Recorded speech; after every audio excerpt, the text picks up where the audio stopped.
বিদেশ থেকে আসছে, কয়েকদিন আগের খবর আমি মক্কায় বইয়া দেখলাম। ওই যে বাড়ি যায় স্ত্রী সহ পানিতে বইরা সব মারা গেছে। কি কয়েকদিন আগের ঘটনা।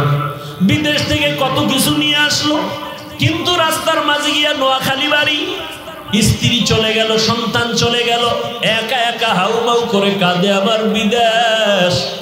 জীবনটা কাটাইলাম একা একা, আজকে বাড়িতে আসলাম কত বুক ভরা আশা নিয়া। আমার সন্তানও চলে গেল, স্ত্রী চলে গেল, গাড়ির নিচে কত সন্তান, পানির মধ্যে কত সন্তানের লাশ, ঘরের মধ্যে কত ঘুমের বিছানায় মরা লাশ। ও যুবক, তুমি আজকে সুস্থ, কালকে তুমি সুস্থ থাকবা তার কোনো গ্যারান্টি নাই। অতএব আমি বিনয়ের সাথে বলবো, স্কুলে পড়ো, কলেজে পড়ো, চাকরি করো, ব্যবসা করো, আজকে থেকে তওবা করো, আর নামাজ ছাড়বা না। আমার মাওলায় 5 বেলা ডাকে, আয় আয়, ওরে আমার দরবারে এসেছিস দাদা, ওরে আমার দরওয়াজা ছাড়িয়ে তুই যেদিকেই যাবি ওদিকেই আগুন। দুনিয়ার সূর্যের গরম সহ্য করতে পারো না, জাহান্নামের আগুন কেমনে সহ্য করবারে বাবা? এখনো সময় আছে, তওবা করে নাও, আর নামাজ ছাড়িও না, বেপরদায় চলিও না। মনে মনে আমার আল্লাহকে ডাকো আর বলো, হে মালিক, আমার মতো গুনাহগার এই দুনিয়াতে কেউ নাই। গুনার কারণে আমার হাত না পাক, আমার চোখ না পাক, আমার জিহ্বা না পাক, আমার অন্তর না পাক। আজকে আমি তওবা করতে চাই। এরে আম্মা জানেরা, আপনার স্বামী তো ফেরাউনের মতো খারাপ না। আপনার স্বামী যতই খারাপ হোক না কেন, আপনি যদি নামাজ পড়েন, আপনার স্বামী তো বাধা দেয় না। আপনি যদি পর্দা করে চলেন, আপনার স্বামী তো আরো খুশি, বাধা দেয় না। আপনি যদি কোরআন তেলাওয়াত করেন, সন্তানটাকে কোরআন পড়নেওয়ালা বানায় দেন, আপনার স্বামী তো বাধা দিবে না। আপনি স্বামীর মাল কেন না জানাইয়া নষ্ট করিয়া গুনার পথে দৌড়াইতেছেন? আপনি কি জানেন না, স্বামী যদি মরিয়া যায়, সম্পদ কিন্তু আপনার হয়ে যাবে। অতএব আপনি কেন স্বামীর সম্পদ নষ্ট করেন? ওরে স্বামী কিন্তু নিজের জন্য কিছুই করে না। বিদেশ যাইও খানা নাই, ঘুম নাই, মায়ের চেহারা দেখে না, বিবি দেখে না, সন্তান দেখে না। আমার প্রবাসের ভাইরা কত কষ্ট করে শুনে আসলাম, চাকরি নাই, কাগজপত্র ঝামেলা, এরপরও চোখের পানি ছেড়ে কাঁদে আর কামাই করে, যা পারে টাকা পয়সা বাড়ি পাঠায়, আর নিজের জন্য কিছুই করে না। প্রত্যেকটা স্বামী তার সন্তান পরিবারের জন্যই কামাই রুজি করে। ও সন্তানেরা, যদি বুঝতে পারতা, বাবায় মরিয়া গেলে বাবার টাকা পয়সা আমাকেই রক্ষা করতে হবে, বাবার ব্যবসা চাকরি আমাকেই দেখতে হবে, কারণ বাবার জায়গায় আমি তার মালিক। এই চিন্তা যদি সন্তানেরা করত, একটা টাকাও বাবার মোবাইলে গুনায় কাটাইতো না। 1 টাকাও মোবাইলে গুনার পথে খরচ করতি না। বলবা হাফিজ ভাই, করলে সমস্যা কি? লেখা রাখ, যেই স্বামী, যেই স্ত্রী, যেই সন্তানেরা স্বামীর টাকা, বাবার টাকা গোপনে গোপনে গুনার পথে ব্যয় করবে না জানাইয়া, খোদার কসম, ওই বাবা কোটি কোটি টাকাও কামাই করলে সংসারে বরকত হবে না, অশান্তি লেগে যাবে একের পর এক। অতএব এখনো দোয়া করি, ও যুবক, ও পর্দার আরামের মা, আপনার মতো কত মা এখনো আছে পর্দা করে, স্বামীর মাল হেফাজত করে। আপনি আল্লাহর কাছে তওবা করেন, আর স্বামীর মাল খেয়ানত করবেন না, নষ্ট করবেন না। বিপদ কিন্তু আপনার ঘাড়ে চেপে যাবে। আর স্বামীর হেফাজতের জন্য দোয়া করবেন, 5 ওয়াক্ত নামাজ পড়েন, আর সন্তানগুলোকে আদর্শওয়ালা ইঞ্জিনিয়ার, ডাক্তার, প্রফেসর বানানোর মেহনত করে যান। আল্লাহর কাছে পিছনের গুনাহ থেকে তওবা করেন। মনেরে বুঝান রে মন, আমার মতো নারী যদি নামাজ পড়ে, স্বামীর মাল হেফাজত করে, আমি কেন পারবো না? ভালো ভালো সন্তান কত সুন্দর, স্কুলে পড়ে, ব্যবহার দেখলে কলিজা ঠান্ডা হয়। কলেজে পড়ে, সন্তানের ব্যবহার, সালাম দেয়, কত সুন্দর আচরণ, চোখ তুলিয়া কথা বলে না, কত নরম ভদ্র, দেখলে কলিজা ঠান্ডা হয়। এরা সবাই ভালো মায়ের সন্তান, আদর্শ মায়ের সন্তান। যাই মা আদর্শ ভালো, সন্তানের আদর্শ ভালো। ও বাবাজিরা, আপনার মতো কত বুড়া বাবারা হাতের মধ্যে লাঠি নিয়া মসজিদে গিয়া 5 ওয়াক্ত নামাজ পড়ে, 1 বেলার নামাজও বাদ দেয় না, বলেন বাবারা, আপনারা কেন পারবেন না? এখনো সময় আছে, তওবা করে নেন। রহমতের নবীর আদর্শের বাইরে আর চলবেন না। জীবনে তো মনের জাল মিটাইয়া কম অন্যায় করেন নাই, দাড়ি তো কম কাটলেন না, জীবনে বেপরদায় তো কম চললেন না। আলেমদের সাথে চ্যালেঞ্জ দিয়া দিয়া কত গুনাহ করছেন, আলেমরা বলছে মানেন নাই, বাধা দিছে শুনেন নাই, জীবনে তো কম গুনাহ করেন নাই। যুবক বাবারা, মনে চাইছে পার্কে দৌড়াইছো, কারো বাধা মানো নাই। মনে চাইছে সারা রাত মোবাইলে গুনাহ করছো, কারো বাধা মানো নাই। এখনো কি তওবা করবা না? ওরে ঘুমের মধ্যে যদি মরণ আসিয়া যায়, আজরাইল আইসা যদি তোমাকে ডাক দেয়, তোমার বাবাও ফিরাবার শক্তি নাই, মাকেও ফিরাবার শক্তি নাই। তোমার মতো কত যুবক আল্লাহর কাছে বড় দুশ্মন কত দল। আচ্ছা, কত বড় দুশ্মন জানেননি? আল্লাহ কয়, এই বেঈমান রেডি থাক, আমি আল্লাহ রসুল তোর সাথে যুদ্ধ করব। এবার বুঝেন তো আল্লাহ কত রাগ তাদের উপরে। এই বড় দুই দুশ্মনের এক দুশ্মনের কথা আছে কোরআনে, আর এক দল দুশ্মনের কথা আছে বুখারী শরীফে। কোরআনে বর্ণিত যেই বড় দুশ্মন আল্লাহর, এরা সুদের সাথে জড়িত দল। আর বুখারী শরীফে আছে আল্লাহর দুশ্মন কারা? যারা ওলিয়া উলিয়া মানে না তারা। বিস্তারিত অনেক বয়ানে বিষয় করেছি, আজকে আমি মূল আয়াত নিয়ে সামনে আগাচ্ছি। আল্লাহ মাহফিল কবুল করেন। কষ্ট হইতেছে আপনাদের? আল্লাহ পাকে মাহফিলের বরকতে পুরা এলাকাবাসীকে কবুল করেন। আল্লাহ পাক দেশকে কবুল করেন। আল্লাহ মাহফিলের বরকতে পুরা দুনিয়ার মুসলমানদের হেফাজতের ব্যবস্থা করেন। আল্লাহ কোরআনের মহাব্বতে, দ্বীনের নিসবতে, বরকতি মাহফিলের বরকতে আমরা দোয়া করি, গোটা মুসলিম উম্মাহকে আল্লাহ হেফাজত করেন, জালেমদের জুলুম থেকে হেফাজত করেন। আমার দেশের প্রবাসে যারা আছেন তাদেরকেও আল্লাহ হেফাজত করেন। অত্র অঞ্চলের যত কবর আছে সমস্ত কবরওয়ালাদের জান্নাত দান করেন। যারা অসুস্থ অবস্থায় বিছানায় আছেন, আল্লাহ সুস্থতার নিয়ামতকে বাড়ায়া দেন। কি মনে হয় দোয়া কবুল হবে না? এখানে সব ভণ্ড, সাদা দাড়িওয়ালাদের দোয়া কবুল হবে, নাবালেগ বাচ্চাদের দোয়া কবুল হবে, মুসাফির যারা তাদের দোয়া কবুল হবে। আল্লাহ আল্লাহ, আমি আপনাদের সামনে কোরআনে হাকিমের এক আয়াতে কারিমা তিলাওয়াত করেছি, যে আয়াতটা অনেকেই মুখস্থ জানেন, শুনতে শুনতে মুখস্থ হয়ে গেছে। মনে আসেনি? কি পড়ছিলাম বলেন তো? কি পড়ছিলাম? ওয়ামা আরসালনাকা ইল্লা রাহমাতাল লিল আলামিন।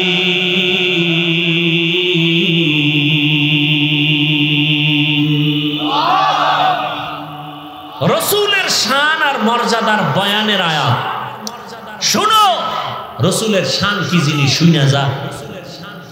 বিড়ি টানলে রসুলের শান হয়, গাঁজা খাইলে শান বাড়ে, মদ পান করলে শান বাড়ে। আল্লাহ হেদায়েত দান করুন। টুপি পরলে রসুলের ইজ্জতের শান বাড়ে, দাড়ি লম্বা করলে রসুলের শান বাড়ে, পর্দা রক্ষা করলে আল্লাহ রসুলের শান বাড়ে। আল্লাহ আমাদের বুঝার তৌফিক দান করেন। হাদিস পড়েছি, তরজমাটা বলি, এরপরে কিছু ব্যাখ্যা আপনাদের ধৈর্যের উপরে হবে। উঠা বসা করবেন তো মোনাজাত দিয়ে নেমে যাও, মোনাজাত দিয়ে নেমে যাও, কারণ বয়ান করা মহব্বতের সাথে হতে হবে। ওই যে বললাম,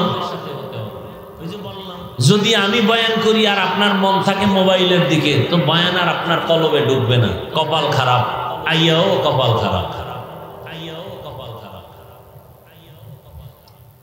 আল্লাহ বলেন, হে রাসূল করিম সাল্লাল্লাহু আলাইহি ওয়া আলিহি ওয়াসাল্লাম, আপনাকে আমি পৃথিবীতে পাঠাই নাই। হ্যাঁ, পাঠিয়েছি জগৎ সমূহের রহমত করে। আয়াতের তরজমা আসেন, হাদিস। কুল্লু উম্মতি ইয়াদখুলুনাল জান্নাতা ইল্লা মান আবা। রহমতের নবী বলেন, সব উম্মতেরা জান্নাতে যাবে। সব উম্মত কই যাবে? সব কোথায় যাবে? কথা শেষ না আরো আছে? নবী বলেন ইল্লা কিন্তু মান আবা, যারা আমি মুহাম্মদের মানে না তারা জান্নাতে যাবে না। খুব খেয়াল করিয়েন। কিলা মান আবা, সাহাবায়ে কেরামদের মধ্য থেকে কেউ বলছেন ইয়া রাসূলুল্লাহ আপনাকে মানে না তারা কারা? এবার জবাবটা খেয়াল করে শুনবেন। আপনাদের থেকে কিছু প্রশ্ন করব 2 মিনিটে। সাহাবায়ে কেরাম প্রশ্ন করলেন ইয়া রাসূলুল্লাহ আপনি যে বললেন সব উম্মত জান্নাতে যাবে, যারা আপনাকে মানে না তারা যাবে না, মানে না কারা জানতে চাই। নবী জবাবটা ডাইরেক্ট না দিয়া, যেহেতু রহমতের নবী আমার, মায়া লাগায় জবাব দিয়ে দিছেন। প্রথম মায়ার আওয়াজ দিলেন। নবীজি বললেন মান আতাআনি দাখালাল জান্নাহ, যারা আমার অনুসরণ করবে তারা জান্নাতি। যারা আমার অনুসরণ করবে তারা কি? এই কথার দ্বারা কি বোঝা যায়? বিপরীত কি কথা দাঁড়ায়? যারা অনুসরণ করবে না তারা জাহান্নামী, এটা দাঁড়ায় না? খুব খেয়াল করিয়েন, নবী কিন্তু এভাবে বলেন নাই কি যারা অনুসরণ করবে তারা জান্নাতি, যারা অনুসরণ করবে না তারা জাহান্নামী। নবী এমন বলেন নাই। কেমন বলছেন? নবী বলেন যারা অনুসরণ করবে না এরা জাহান্নামী বলি নাই, আমি বলতে চাই যারা আমার অনুসরণের বিরোধিতা করবে তারা জাহান্নামী। কি বুঝলেন? আরো স্পষ্ট বুঝেন। একজনে নামাজ পড়ে না, ময়দানে বহু আশিকে রাসূল বসে আছেন। আজকে ফজর পড়েন নাই, যোহর পড়েন নাই, আসর পড়েন নাই, মাগরিব পড়েন নাই, এশাও পড়েন নাই, এরকম আশিকে রাসূল নাই? রহমতের নবী বলেন বাইনাল আবদি ওয়া বাইনাল কুফরি তারকুস সালাহ, বেঈমান আর মুমিনের মাঝখানে ব্যবধান হলো নামাজ। বেঈমানেরা নামাজ পড়ে না, মুমিনেরা নামাজ ছাড়ে না। মাকুন সুসুতি নামাজে পাঞ্জগানা ফাওয়াইলুল মুসাল্লিনাল্লাযিনা মুমিনারা ইনামাজে ইমদাদে দাস্তাইনু আয়াতে কুরআবাখা আয়াতে কদ আব্দুল্লাহ হারা ইয়াদকুম গৌরকুম দরমানিয়াজ দিল সাদিকুন। রম্বে নামাজি আছে না নাই? এই খেয়াল করেন ভাই, অনেক দিল নিয়ে কথা বলতেছি, কলিজার মোহাব্বত নিয়ে কথা বলতেছি, একটু খেয়াল করে শুনুন। আপনারা জোর করে আনেন নাই, আর আমিও জোর করে আসি নাই। দাওয়াত না দিলে আসতে পারতাম? সময় আছে আমার। দাওয়াত দিয়ে যদি আপনারা কথা না শুনেন, মানা তো ফরজ না। আপনি মানবেন না মানবেন সেটা আপনার ইখতিয়ার। লা ইউকাল্লিফুল্লাহু নাফসান ইল্লা উসআহা। খেয়াল করেন। তাহলে এখানে অনেক বেনামাজি আছে না নাই? ডান দিকের এক যুবকের জিজ্ঞাসা করলাম, এই যুবক নামাজ পড়ো নাই কেন? খুব খেয়াল করেন। যুবক বলে হুজুর নামাজ তো খুবই জরুরি জিনিস, দরকার, পারি না, চেষ্টা করি। দোয়া করেন সামনের থেকে আরো চেষ্টা করব, সামনের থেকে আরো চেষ্টা করব। আওয়াজের দ্বারা কি বুঝলেন? সে কি বিরোধিতা করে? বিরোধী নাকি দরদি? বুঝেন, সে নামাজ পড়ে না, এরপর কি ভাবলেন? সে বিরোধী। নামাজ যে পড়ে না তার মানে কি বিরোধী না দরদি? বাম পাশের একটা যুবকের জিজ্ঞাসা করলাম, এই যুবক নামাজ কেন পড়ো না? কথাটা বলতে না বলতে আমাকে উল্টা প্রশ্ন ছড়ে দিল, নামাজ না পড়লে অসুবিধা কি? আছে না নাই? আপনারাই জবাব দেন। ওর কথার দ্বারা কি বুঝলেন? ওই ব্যক্তি নামাজ না পড়িয়াও কি দরদি না বিরোধী? নামাজ না পড়নেওয়ালা দুইজন, একজন বীর নামাজ না পড়িয়াও দরদির পরিচয় দিল, সে মুমিন। আর যে বলে দরকার নাই, না পড়লে অসুবিধা কি, ওই বান্দা নামাজ না পড়ার পরে বিরোধী। বিরোধী মানে বেঈমান। ভালো করে বুঝেন।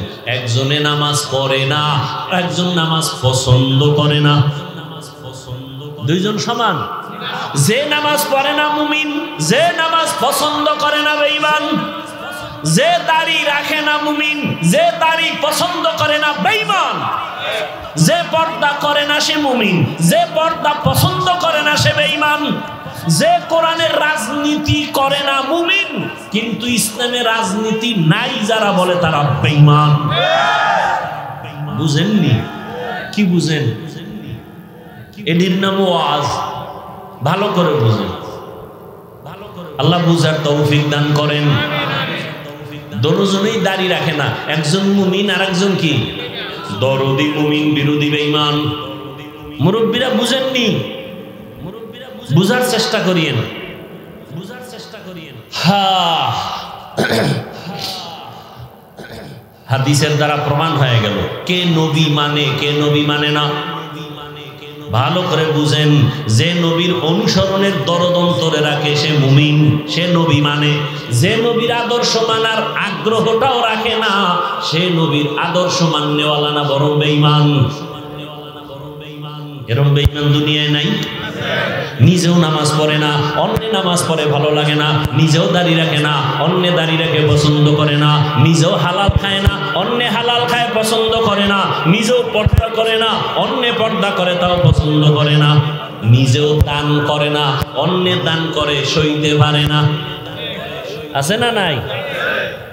সে এত দান করা লাগেনি। হুজুরেরা পরেরটা খাইয়া জীবন চালায়, বলে না? বলে না? তুমি কোন বাবারটা খাও? তোমার বাবার টাকা পয়সা হয়েছে, হিসাব লও কোথার থেকে আসলো, তুমি কোথার থেকে টাকা পয়সা নেও। বরং মানুষ ওলামায়ে কেরামদের কলিজা ভরে দান করে, দান কইরা দোয়া চায়, আর তুমি দান না কইরা হিসাব চাও। যারা দান করে তারা চায় দোয়া, যারা দান করে না তারা চায় কি? চিন্তা করছেন কত বড় কপাল ওরা। জিন্দেগি মে বন্দগি তু কর নাহি, জিন্দগি মে বন্দগি তু কর নাহি, জিন্দগি বে বন্দগি শर्मिंदा है, जिंदगी बे बंदगी शर्मिंदा है। यहाँ हम सब मुसाफिर दिल ना लगा, अहले दिल की नजर से रूह करता जा, शाह दौलत सब फकीर गर नेक नहीं, शाह दौलत सब फकीर गर नेक नहीं, जिंदगी में बंदगी तू कर नहीं, जिंदगी में बंदगी शर्मिंदा है, जिंदगी में बंदगी शर्मिंदा है, जिंदगी में बंदगी कुल बंदगी, बंदगी बे जिंदगी शर्मिंदगी। হাদিসের তরজমা এবং সংক্ষেপ কিছু ব্যাখ্যা শেষ। এবার আয়াতের মধ্যে ঢুকি। ওয়ামা আরসালনাকা ইল্লা রাহমাতাল লিল আলামিন, ইমামুল আউয়ালিন আল আখিরিন, বহরে সদকা রাহমাতাল লিল आलमीन, सैयदुल कौनैन खत्मुल मुरसलीन, आखिर आमद मुदे फखरुल अव्वलीन। শুনবেন আর কিছুক্ষণ?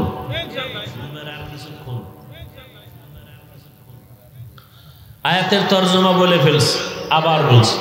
আয়াতের অর্থ কি? আল্লাহ বলেন, হে রাসূল, আপনাকে আমি দুনিয়াতে পাঠাই নাই। হ্যাঁ, পাঠিয়েছি জগৎ সমূহের রহমত হিসেবে। এখানে বুঝার ব্যাপার আছে না নাই? রহমতের নবী আপনাকে রহমত করে পাঠাইলাম বললেই তো হয়। প্রথমে কেন বললেন রসুল আমি আপনাকে পাঠাই নাই? প্রথমে নফি তারপরে ইসবাত করলেন কেন? নেতিবাচক শব্দ তারপরে ইতিবাচক আওয়াজ। হ্যাঁ পাঠিয়েছি, ঘুরাইয়া বললেন কেন? সারা দুনিয়ার মানুষের অন্তরে একটা মেসেজ আল্লাহ দিয়ে দিলেন, আমার রহমতের নবীকে আমি পাঠাই নাই বলে তোমাদের অন্তর খালি করলাম। কেন পাঠাইছি শুনো। নবীর পুরা দুনিয়াতে পাঠানোটার পুরা কারণ হলো রহমত আর রহমত আর রহমত। রহমতের নবী পুরাটাই রহমত। ভালো করে বুঝো, এমন একটা সময় আমি আমার বন্ধুকে জমিনে পাঠাইলাম জগৎ সমূহের জন্য। অনেকে এখানে তর্জমা করে উভয় জগতের জন্য নবী রহমত। আমি তর্জমা করেছি জগৎ সমূহের জন্য নবী রহমত। জগৎ সমূহের জন্য, উভয় জগৎ বলতে বুঝায় দুনিয়ার জগৎ পরকালের জগৎ।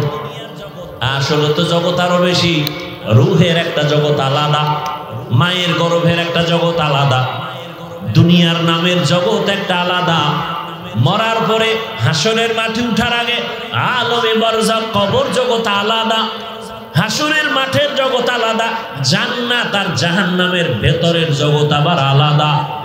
সব জগতের জন্য আমার আল্লাহ হলেন রব, আর আপনার আমার রসূল হলেন রহমান। এই জন্যই তো আমার আল্লাহ সমস্ত নবীর সাথে মেরাজ দিয়েছে। সব নবীর মেরাজ জমিনে, আমার নবীর মেরাজ কেন আসমানে? নবীর মেরাজ কই? সুবহানাল্লাযী আসরা বিআবদিহি লাইলাম মিনাল মাসজিদিল হারামি ইলাল মাসজিদিল আকসা আল্লাযী বারাকনা হাওলাহু লিনুরিয়াহু মিন আয়াতিনা ইন্নাহু হুয়াস সামিউল বাসীর।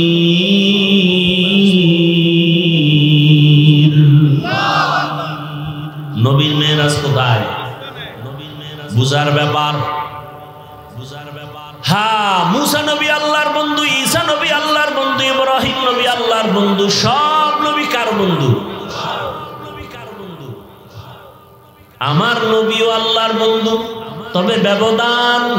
সব নবী রাসূল আমার আল্লাহ তাআলার আশিক, আর আমার আল্লাহ নিজে হলেন মুহাম্মদের আশিক। ব্যবধান আছে না নাই? আমার আল্লাহ রহমতের নবীর আশিক। এই জন্য আমার নবীকে দাওয়াত দিয়া আরশে আজিমে নিয়েছেন।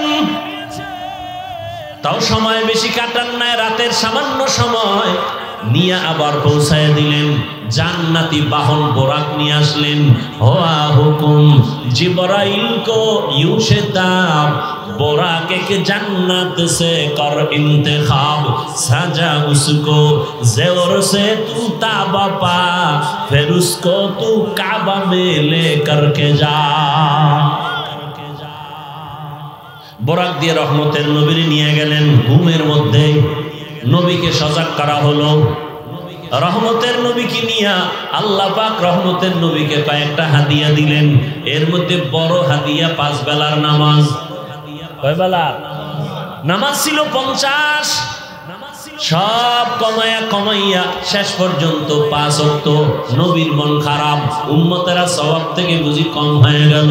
আল্লাহ কয় নবী জানায় দেন, আপনার উম্মত যদি 5 বেলার নামাজ আদায় করে আমি আল্লাহ পুরা 50-এরই সওয়াব দান করব। আতিনা ফি দারে দুনিয়া না হাসান আতিনা ফি দারে আকবা না হাসান ইয়া গিয়াসাল মুস্তাগীসিন ইহদিনা লাফতিখারা বিল উলুমে ওয়াল গিনা। রহমতের নবী উভয় জগতের জন্য রহমত নাকি জগৎ সমূহের জন্য রহমত? এবার আসেন, নবীজি রুহের জগতের জন্য আলাদা রহমত, দুনিয়ার জগতের জন্য নবী আলাদা রহমত। কিভাবে বলার সময় নাই। মায়ের গর্ভের জগতের জন্য নবী আলাদা রহমত, কবর জগতের জন্য নবী আলাদা রহমত, হাসরের ময়দানের জগতের জন্য নবী আলাদা রহমত, জান্নাতের ভেতরের জন্য নবী আলাদা রহমত, জাহান্নামের ভেতরের জন্য নবী রহমত। বলবেন জান্নাতেরটা বুঝি, জাহান্নামেও কি নবী রহমত? এটা কেমন কথা? এই বিষয়ে বলার জন্য সময় নাই। আমি দুনিয়ার জগতের জন্য নবী কিভাবে রহমত, এ বিষয়ে মাত্র কয়েক মিনিট কথা বলবো। এক নম্বরে, নবী দুনিয়ার জগতের জন্য কেমন রহমত, তাই আলাদা সেখানেও পাঠ আছে। নারীদের জন্য নবী আলাদা রহমত, জমিনে পুরুষের জন্য নবী আলাদা রহমত। রহমতের নবী এই দুনিয়ায় মুমিনের জন্য আলাদা রহমত, বেঈমানের জন্য নবী আলাদা রহমত। আমার নবী নদীর মাছের জন্য আলাদা রহমত, জঙ্গলের প্রাণীর জন্য নবী আলাদা রহমত, আসমানের জন্য নবী আলাদা রহমত, জমিনের জন্য নবী আলাদা রহমত, উড়ন্ত পাখিদের জন্য নবী আলাদা রহমত, গর্তের প্রাণীর জন্য নবী আলাদা রহমত, গাছের জন্য নবী আলাদা রহমত। এক একটা বুঝাইতে গেলে সময় নাই। আমি শুধু নারী আর পুরুষের বিষয়টা একটু সামান্য ইঙ্গিত দিব। আসেন, রহমতের নবী রহমত হইয়া এমন টাইমে আসলেন কোথায়? কোথায় আসছেন? আমরা বাঞ্ছারামপুর। কোথায়? তো এটা বলতেও আপনাদের টাকা লাগবে। কোথায় আসছেন? মক্কা নগরীতে। কোন টাইমে আসলেন? কি অবস্থায় আসলেন? সারা দুনিয়ার ইতিহাস সাক্ষ্য, এমন একটা সময় নবী মক্কা নগরীতে আসলেন। পৃথিবীর ইতিহাসে মক্কার মানুষের মতো চরিত্রহীন লম্পট আর কোথাও ছিল না। এমন মাঝে রহমতের নবী আসলেন। বড় আশ্চর্য বিষয়। আপনাদের বাঞ্ছারামপুর এলাকার কোন এলাকায় যাত্রা গান চলে, মদের আড্ডা চলে, হঠাৎ করে কিছু ইমানওয়ালারা আইসা ইমাম সাহেব বড় আলেমদের ডাকে, আসেন এটা প্রতিহত করতে হবে। আলেম ওলামারা বৈশাখে অবশ্যই কেমন হালাতটা খবর নাও। সবাই মিলে কি বড় হুজুরের আগে পাঠায়, বলবে তোরা যারা মাঝে মাঝে বিড়ি টিড়ি টানো, তোরা আগে গিয়ে খবর নাও। পরিবেশটা যদি লাইন হয়, পরে আমরা হুজুরেরা জানি। কথা তো তাই।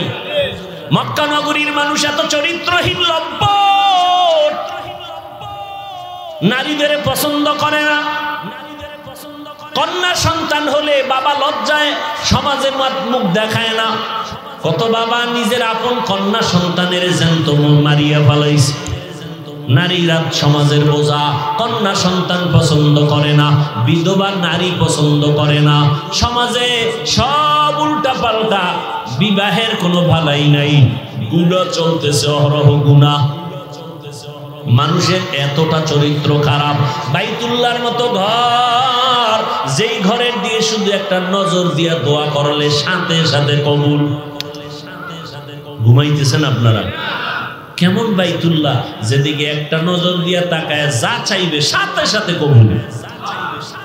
এমন একটা ঘর বাইতুল্লাহ।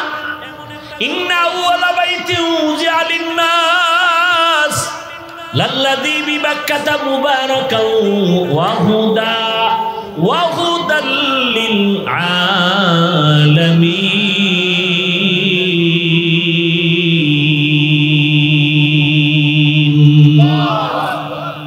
হেদায়েতের ঘর। যেই বাইতুল্লাহর সীমানার মধ্যে দাঁড়াইয়া কেউ যদি একবার বলে আল্লাহ, সাথে সাথে 1,00,000 বার আল্লাহ বলার সওয়াব।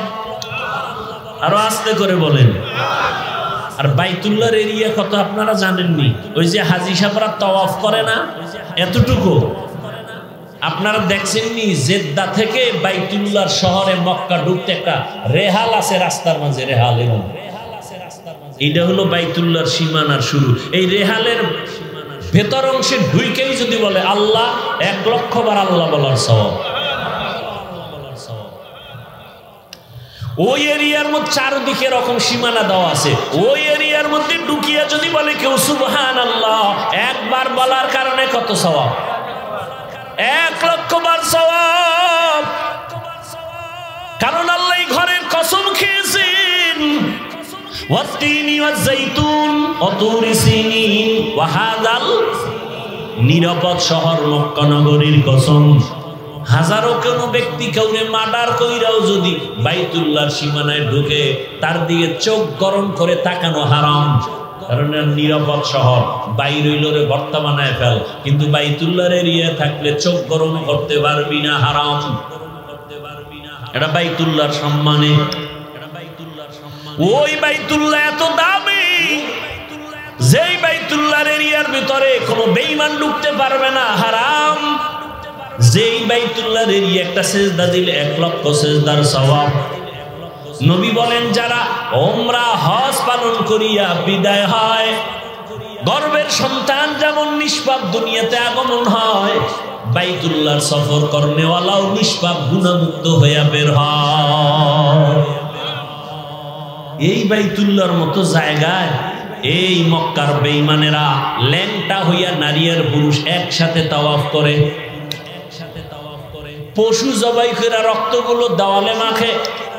আল্লাহ আয়াত নাজিল করে নবীকে জানায় দিলেন, লাইয়ানালাল্লাহা লুহুমুহা ওয়ালা দিমাউহা ওয়ালাকিন ইয়ানালুহুত তাকওয়া মিনকুম। তোমরা যে রক্ত মাখো এগুলো আল্লাহর কাছে কবুল হবে না, তোমাদের অন্তরের তাকওয়া আল্লাহর কাছে কবুল হবে। এই নারী পুরুষ উলঙ্গ হয়ে বাইতুল্লাহর তাওয়াফ করে। উলঙ্গ হয়ে করে কেন? আমরা যে কাপড় চুপড় পরি এটি তো ভালো না, নাপাক। বাইতুল্লাহ তো সম্মানের জায়গা, এখানে তো নাপাক কাপড় নিয়ে পরা যায় না, এজন্য ল্যাংটা হয়ে তারা তাওয়াফ করে, নারী আর পুরুষ একত্রে। বাইতুল্লাহর ভেতরে একটা একটা করে 360টা মূর্তি টানাইলো। এত বড় খারাপ, সেই খারাপ পরিবেশে পৃথিবীর শ্রেষ্ঠ পবিত্র নবীকে পাঠাইলেন কেন? বানসারামপুরের মদের আড্ডার একটু আগে উদাহরণ দিছিলাম। এত বড় খারাপ পরিবেশে রসুলকে পাঠাইলেন কেন? আল্লাহ কয় যত বড় রোগী তত বড় ডাক্তার। রহমতের নবী উম্মতের রুহের ডাক্তার। এখানে নবী আইসা এমন পরিবর্তন, রহমতের বাতাস শুরু হয়ে গেল। আম্মা জান আমেনা বলেন, রহমতের নবী, অন্য মহিলারা বাচ্চা গর্ভে আসলে ব্যথা করে, কষ্ট পায়, মাথা ব্যথা করে, আমি আমেনার কোনো কিছুই নাই। অন্য মহিলারা বাচ্চা প্রসবে কষ্ট পায়, রক্তপাত হয়, আমার সন্তান আসছে দুনিয়াতে, আমার কোনো অনুভব হয় নাই, রক্ত আসে নাই। আমার সন্তান রহমতের নবী দুনিয়াতে আসছে সেজদা অবস্থায়, নার কাটা অবস্থায়। দুনিয়ার সন্তানের আসে উলঙ্গ, আমার রসুল দুনিয়াতে আসছে উলঙ্গ না। এরকম কোন সন্তান উলঙ্গ আসবে না, কোন সিস্টেম করা যাবে? বলেন, এটা আমার রসুলের জন্য বিশেষত্ব। এই জন্যই তো আমার রহমতের নবী, সেই নবীর জন্য সব নবী রসুল আল্লাহর আশেক। আর আমার আল্লাহ কার আশেক? মুহাম্মদের আশেক। কেমন মায়ার নবী, দীর্ঘ 40টা বছর এত খারাপ মানুষ, নবী কোনদিন তাদের সাথে খারাপ আচরণ করেন নাই। রহমতের নবী সবার সাথে বুকে বুক লাগায়, ওরা গালি দেয় নবী বুক লাগায়, ওরা বিভিন্ন বাজে কথা বলে নবী বুক লাগায়, গালি দেন না, গালির জবাবও দেন না, মিথ্যা কথাও বলেন না। নবীর হায়াতে কোনোদিন মিথ্যা বলেন নাই। ও আশেকে রসুল তুমি কেন মিথ্যা বলো? নবী কোনোদিন কাউকে গালি দেন নাই। ও আশেকে রসুল তুমি কেন গালি দাও? নবী গালির জবাব দেন নাই। তুমি কেন গালির জবাব দাও? আসলে তুমি আশেক না, মূলত তুমি ভণ্ড। আশেক হইতে এখনো পারো নাই। আশেকি যদি হও নবীরে দেখা লাগবে না, ওয়াইসকুরনির মতো দেখবা বরকত চলে আসবে। ভাইরা আমার, মক্কার মানুষগুলো এতটাই চরিত্রহীন, কিন্তু রহমতের নবীর আদর্শ এত সুন্দর। জমিনে নবীর আদর্শের মতো সুন্দর কোন আদর্শ আর আছে নাকি? এই বানসারামপুরের চালাক মুসলমানেরা আমাকে একটু বলো তো, নবীজির আদর্শ সুন্দর না শেখ মুজিবুর রহমান সাহেবের আদর্শ সুন্দর? যদি কেউ দাঁড়াইয়া বলো হাফিজ ভাই, মদিনাওয়ালা নবীর থেকে আরো সুন্দর আদর্শ জিয়াউর রহমান সাহেবের মধ্যে ছিল। যদি প্রমাণ দিতে পারো, আমি আল্লাহর কসম করে বলি, আমি নবীরটা বাদ দিয়া জিয়াউর রহমান সাহেবেরটা নিব। পারবা? সাহস আছে বলার? বরং আমার থেকে শুইনা নে ভালো করিয়া, জিয়াউর রহমান সাহেব কেন, শেখ মুজিবুর রহমান সাহেব কেন, পৃথিবীতে আরো আরো মহাপণ্ডিতরা আদর্শ বিক্রি করলো। আব্রাহাম লিঙ্কনের আদর্শ, মাও সেতুনের আদর্শ, প্লেটোর আদর্শ, লেনিনের আদর্শ, কার্ল মার্ক্সের আদর্শ। এক কথায় জবাব লেখা রাখ, দুনিয়ার সব আদর্শ নাপাক, একমাত্র মদিনাওয়ালা রসুলের আদর্শই পাক। রসুলের আদর্শ যারা মানে, ওরা বিড়ি টানতে পারে না, মদ পান করে না। রসুলের আদর্শওয়ালা যারা হাইটা যায়, তাদের শরীর থেকে ঘেরান, কথার মধ্যে মহব্বত, দেখলে চোখে পানি আসে। আর দুনিয়াওয়ালারা যারা ভিন্ন আদর্শ নিছে, এর মধ্যে চুরি, এদের মধ্যে দুর্নীতি, এদের মধ্যে জুলুম, এরা মানুষের পাথর মারে, এরা মানুষকে জবাই করে, এরা চুরি করে, এরা ডাকাতি করে, এরা ধর্ষণ করে। ঠিক কিনা বল? রসুলের আদর্শ এগুলো আছে? রসুলের আদর্শের মধ্যে কি? আগে সালাম দাও, বড়কে সম্মান করো, ছোটকে স্নেহ করো, মায়ের ইজ্জত রক্ষা করো, স্ত্রীর ইজ্জত রক্ষা করো, সন্তানের হক আদায় করো। খবরদার, কোরবানির সময় এক পশুর সামনে আর এক পশু জবাই করবা না, কারণ ওই পশুটা দেখে কষ্ট পাবে। দেখছেন নি নবীর আদর্শ কত সুন্দর? একটা পশু কষ্ট পাবে, এটা ইসলাম সমর্থন করে না। আর মানুষ জবাই করে, এটা কারা? যারা রসুলের আদর্শ জবাই করে তারা। রসুলের আদর্শ জবাই করনেওয়ালা দুশ্মনেরাই মানুষ জবাই করে। রসুলের আদর্শ জবাই করনেওয়ালারা বেয়াদবগুলো মা বাবার সাথে বেয়াদবি করে। কথা বলেন না কেন? রসুলের আদর্শের কোন সন্তান মায়ের সাথে বেয়াদবি করে না, বাবার সাথে বেয়াদবি করে না। রসুলের আদর্শের সন্তান স্কুলে পড়লেও সে আদব বলা হয়, কলেজে পড়লেও সে আদব বলা হয়, ডাক্তার হলেও আদব বলা হয়, ইঞ্জিনিয়ার হলেও সে আদব বলা হয়। এই যুবকেরা বল, স্কুল কলেজ ভার্সিটিতে তোমাদের মতো ছেলেরা লেখাপড়া করে, পাঁচ ওয়াক্ত নামাজি, সত্য বলো আছে না নেই? ঢাকা কলেজে যাও, গিয়ে দেখবা মাথায় পাগড়ি, বড় দাড়ি, বড় জামা, মনে হয় বড় মসজিদের খতিব। জিজ্ঞাসা করবা কোন মসজিদে জুমা পড়া? কয় জীবনে আরবি পারি না। কতই হালাত কি করো? কয় ঢাকা কলেজে পড়ি। এমন সুরাত কেন? বলে মদিনাওয়ালার মহব্বতে, আলেমদের মহব্বত করে টুপি লাগাইছি। এই অবস্থায় কলেজ? কয় হ্যাঁ। কলেজের মধ্যে কি ম্যাডাম নাই, শিক্ষিকা নাই? আছে। ক্লাসের মধ্যে কি ছাত্রী নাই? আছে। শিক্ষিকেরা কি বাজে কথা বলে না? শিক্ষকেরা কি বলে না? বলে না না, সবাই দোয়া করে। বলে পুরা কলেজের মধ্যে ছেলেটা বড় ভদ্র, বড় নম্র, বড় ভালো, এটাই দোয়া। মাঝে মাঝে কি পার্কে ডাকে না, আড্ডাখানায় ডাকে না? হ্যাঁ হ্যাঁ ডাকে, কিন্তু আমি জবাব দেওয়ার আগে ইস্তেগফার করি। উপায় কি? জবাব যদি উল্টা দেই তো মাইর শুরু হয়ে যাবে, কলেজ থেকে আমাকে বিতাড়িত করা হবে। আল্লাহর কাছে সাহায্য চাই। হঠাৎ করে দেখি আমার ক্লাসের কয়েকটা মেয়ে আইসা কয়, ও আল্লাহর পথে আছে, ডিস্টার্ব করিস না, ওরে সাইরা দে, আমরা চল আড্ডাখানায়। বানায় বলতেছি যুবক। এবার তোমার বিবেকের কাছে প্রশ্ন, তোমার মতো যুবক স্কুল কলেজে ভার্সিটিতে পড়িয়া যদি নামাজ পড়ে, তুমি নিজেকে নিজে প্রশ্ন করো, তুমি পারো না কেন? কোনো অজের দরকার নাই। কি ওয়াজ শুনবা? তোমার মতো যুবক জেনারেল লাইনে পড়ুয়া, র্যাব, আর্মি, পুলিশ, বিডিআরের চাকরি করে, 5 ওয়াক্ত নামাজ পড়ে, আছে না নাই? বিবেকের কাছে প্রশ্ন রাখি, বাবা বলো তুমি কেন নামাজ পড়তে পারো না? রাস্তায় গাড়ি চালায় কত যুবক সন্তান নামাজ ছাড়ে না, ও ড্রাইভারওয়ালা বলো কেন তুমি পারো না? তোমার মতো বান্দা জেনারেল লাইনে, আরবি লাইনে পড়ে নাই, রাস্তায় কাজ করে, নদীর মধ্যে মাছ ধরে, জমিনে কৃষি কাজ করে, নামাজ পড়ে। বিবেকটাকে প্রশ্ন করো তুমি কেন পারো না? ও পর্দার আড়ালের মা বোনেরা, এতক্ষণ যে আপনাদের সন্তানদের বয়ান শুনাইলাম, এতক্ষণ যে চিল্লাইলাম, একবারও কিন্তু বলি নাই স্কুল ছেড়ে দাও, কলেজ ছেড়ে দাও, মাদ্রাসায় যাও, তাবলিগে যাও, কওমি মাদ্রাসায় যাও, আমার মতো হুজুর হইয়া যাও। একবারও বলছি? বলি নাই, বরং আম্মা জানেরা ভালো করে শুনে রাখেন। এখানে কয়েকটা ছেলেরে পাগড়ি দিলাম, এরা কোরআনের হাফেজ হয়ে গেছে। ও আম্মা জান, আপনার সন্তানটা ডাক্তার হবে, ইসলাম বাধা দিবে না। আপনার সন্তানকে ইঞ্জিনিয়ার বানাবেন, ইসলামে বাধা নাই। আপনার সন্তানকে একজন ডাক্তার বানাবেন, প্রফেসর বানাবেন। ও যুবক বাবারা, স্কুলে পড়ো, কলেজে পড়ো, চাকরি করো, বাধা নাই। ও আল্লাহর বান্দারা, তুমি স্কুলে পড়িয়া তোমার মতো যুবক যদি 5 ওয়াক্ত নামাজি হতে পারে, তুমি পারবা না কেন? স্কুলে পড়িয়া নামাজি হও, দেখবা জান্নাতের রাস্তা ওপেন হয়ে যাবে।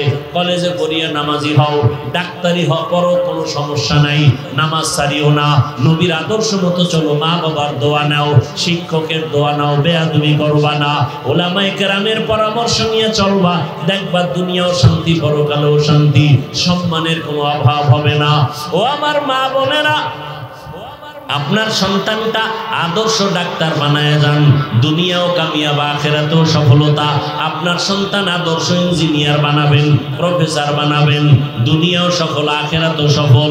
ওরে আম্মা জানেরা, আপনার মতো কত মা এই এলাকায় এখনো আছে 5 ওয়াক্ত নামাজ পড়ে, একবেলার নামাজও বাদ দেয় না, স্বামীর মাল নষ্ট করে না, মোবাইলে সময় নষ্ট করে না, সন্তানটাকে আদর্শওয়ালা বানানোর মেহনত করে। ও আম্মা জানেরা, আপনি কেন পর্দা করতে পারেন না, নামাজ পড়তে পারেন না, স্বামীর মাল হেফাজত করতে পারেন না? এরে আম্মা জান, আপনার সম্মান কত? আপনারা নবী না, তবে নবীদের মায়ের মতোই তো আপনারা নারী, সাহাবায়ে কেরামদের মায়ের মতোই তো আপনারা নারী। আপনারা তো খাজা মঈনুদ্দিনের মায়ের মতোই মা, আপনারা তো বড় পীর আব্দুল কাদের জিলানীর মায়ের মতো মা, আপনারা তো বেলাল রাদিয়াল্লাহু আনহুর মায়ের মতো মা, আপনারা তো আয়েশা রাদিয়াল্লাহু আনহার মতোই নারী, আপনারা তো খাদিজা রাদিয়াল্লাহু আনহার মতো নারী। এই দুনিয়ায় বড় এক বেঈমানের নাম ফেরাউন, জানেননি তার স্ত্রীর নাম কি?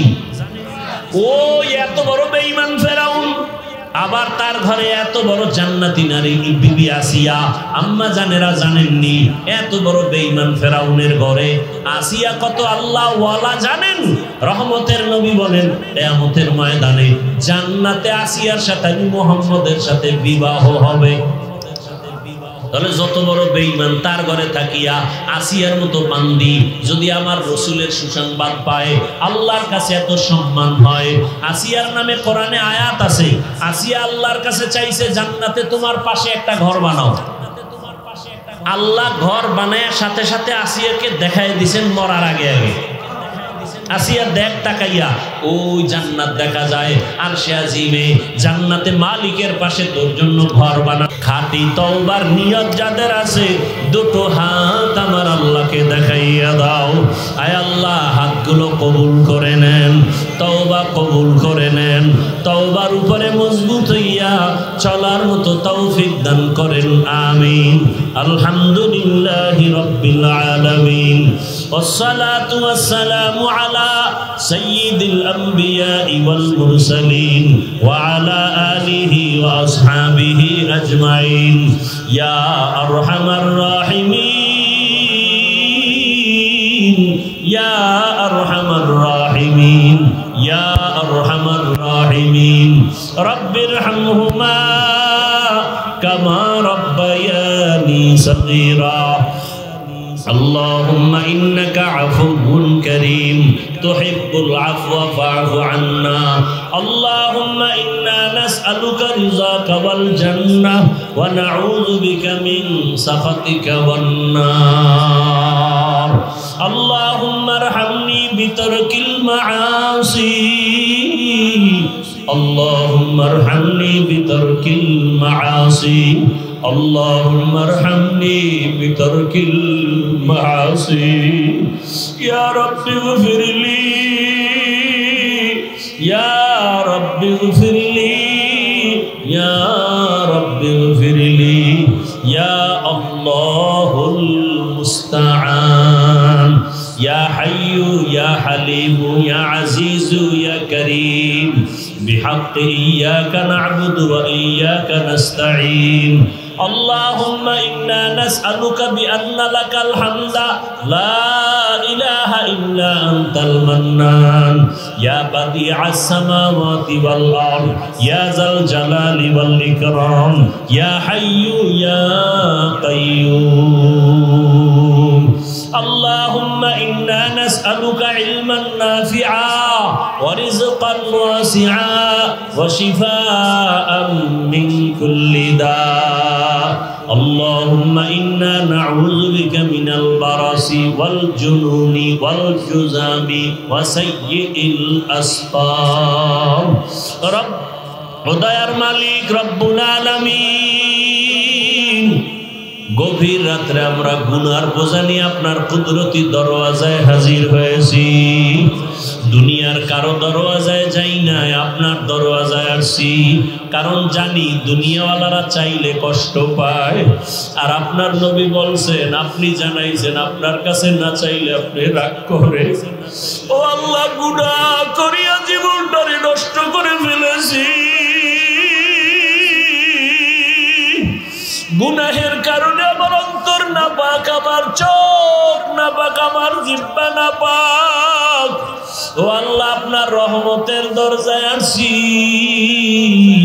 এই সময় দুনিয়াওয়ালাদের বাড়ির দরজাগুলো বন্ধ আপনার রহমতের দরজা কখনো বন্ধ না ও আল্লাহ আপনি চাইলে তো দিবেন তবে চাইতে তো জানিও না ও আল্লাহ যারা কথা বলতে পারে না জবান বন্ধ তাদের দিলের হালাত তো আপনি শুনেন আর দেখেন আর চাহিদা পূরণ করেন ও আল্লাহ আমরা বলতে না জানলেও আমরা তো আপনার আদরের গোলাম আপনার মায়ার নবীর উম্মত গুনাহের কারণে রাগ করিয়া ফিরাইয়া দিয়েন না রে আল্লাহ মেহেরবানি করে আমাদের জীবনের গুনাহ মাফ করে দেন মাহফিল কবুল করে নেন আয়োজনকারীদের কবুল করে নেন দান সদকাকারীদের কবুল করে নেন মাদ্রাসা মসজিদ কবুল করে নেন ওস্তাদ ছাত্র সহযোগিতাকারী মুহিব্বিন